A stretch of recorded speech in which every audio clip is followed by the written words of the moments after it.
సొలొమోనుకు డబ్బు వచ్చింది, బంగారం వచ్చింది. లలిత జ్యువెలరీ అని ఎలాగంటాడు, డబ్బులు ఊరకే ఎవరికి రావు అని. నేను మాట చెప్తున్నా, సొలొమోనుకి బంగారం ఊరకే వచ్చింది, ఊరకే. ఆయనకి డబ్బులు ఊరకే రావన్నాడు, సొలొమోనుకి ఊరకే తెచ్చేవారండి. నెంబర్ 1 గోల్డ్ ఊరకే. బంగారం తెచ్చారు, ఎండు తెచ్చారు, వజ్రాలు తెచ్చారు, వైడూర్యాలు తెచ్చారు, విలువైన వస్తువులు తెచ్చారు, నెమలు తెచ్చారు, ఏనుగు దంతాలు తెచ్చారు. ఆయనకి కావాల్సిన ఎంత తెచ్చారు అని అడుగుతాను. ఎంత కోరిక ఎందుకు వచ్చింది? ప్యాలెస్లు కట్టాలన్న కోరిక వచ్చింది. ఇల్లు కట్టుకోవాలనుకున్నాడు, భవంతులు స్థాపించాలనుకున్నాడు, మంచి భోజనాలు తినాలనుకున్నాడు, పెళ్ళిళ్ళు చేసుకోవాలనుకున్నాడు, డబ్బులు దాచుకోవాలనుకున్నాడు. నాకున్నంత డబ్బు ఇంకెవరి దగ్గర ఉండకూడదు అనుకున్నాడు. యెహోవాను సేవించడం పక్కన పెట్టాడు, పోయాడు.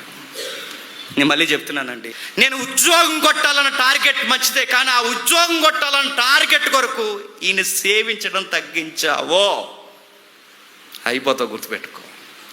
డబ్బులు దాయాలి, ఎవరిని చేదాటకూడదు, మంచిదే దాయి, కానీ డబ్బే పిచ్చెక్కి ఆ డబ్బు కొరకే పిచ్చి పిచ్చి వ్యవహారాలు చేసి ఆయన సేవించడం తగ్గించావో డబ్బు ఉరుతాడవద్దు. గుర్తుపెట్టుకో. కోరికలు మంచివే, ఆ కోరిక దేవుణ్ణి సేవించాలన్న కోరిక కన్నా ఎక్కువైతే నీ కోరిక నేను చంపేస్తాను.